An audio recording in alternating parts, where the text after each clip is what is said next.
You covered so much ground in your Project Syndicate essay in your defense of the managing director of the IMF. The question seems to be, if we're going to do data, try to do data that's not politically tinged.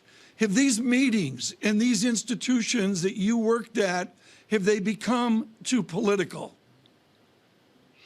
Well, there's always going to be a political element.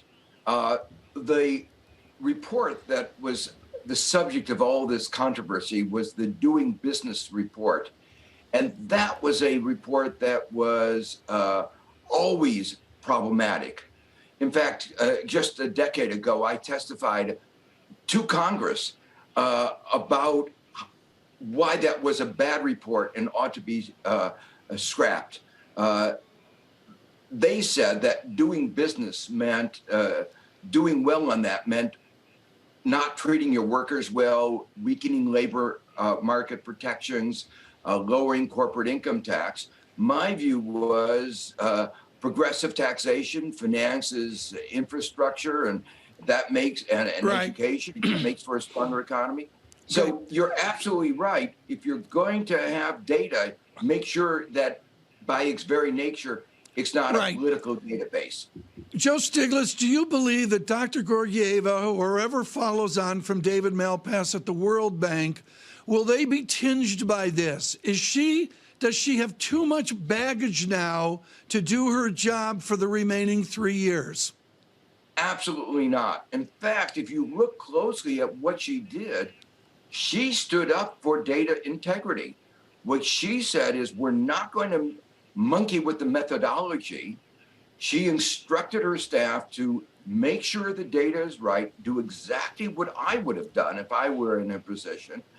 And it turned out that when they looked at the data, there were some rounding errors. They adjusted things. And the difference, this whole controversy is about whether China was at 83rd or 75th in the ranking.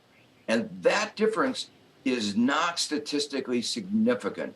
It's basically a tie. And what they said was, our data confirmed what we said before, with a little adjustment. What they should have done is explained the lack of statistical significance to this difference between 75 and 83rd.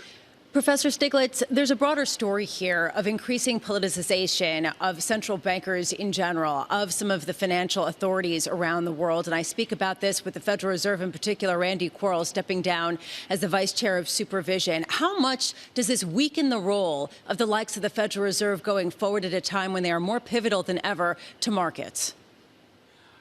You cannot remove our regulatory authorities from the political context. You know, we had a crisis in 2008. Some people seem to have forgotten that.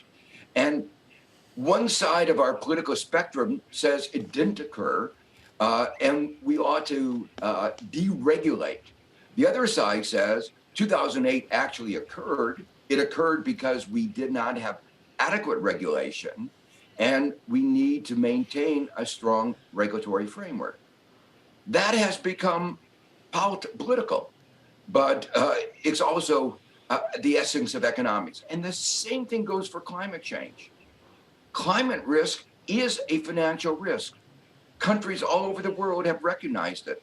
But in the United States, we seem not to have fully taken this on board. And I'm very concerned that the chairman of the Federal Reserve has not taken on board the real risks associated with climate change to our financial system, to our banking system. Professor, what do you say to the accusation that your own thoughts might be shaped by your own politics? I'm reading the Project Syndicate piece.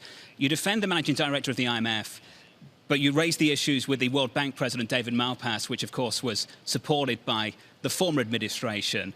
You're now going after the chairman of the Federal Reserve, which of course was nominated by Republicans. What would you say back to people that said your own views are shaped by your own personal politics? Well, I mean, obviously, the issues we were talking about, regulation, climate change, are issues I feel very deeply about, but there are also economic issues. In the case of David Malpass, Bloomberg itself exposed the attempt of David Malpass to interfere with the methodology that was used in the doing business report. A far graver concern than telling your staff to make sure the numbers are right. And yet it is so strange that there has been no discussion about that intervention in the methodology, a far graver concern than what she did, which was trying to maintain the integrity of the data given the methodology.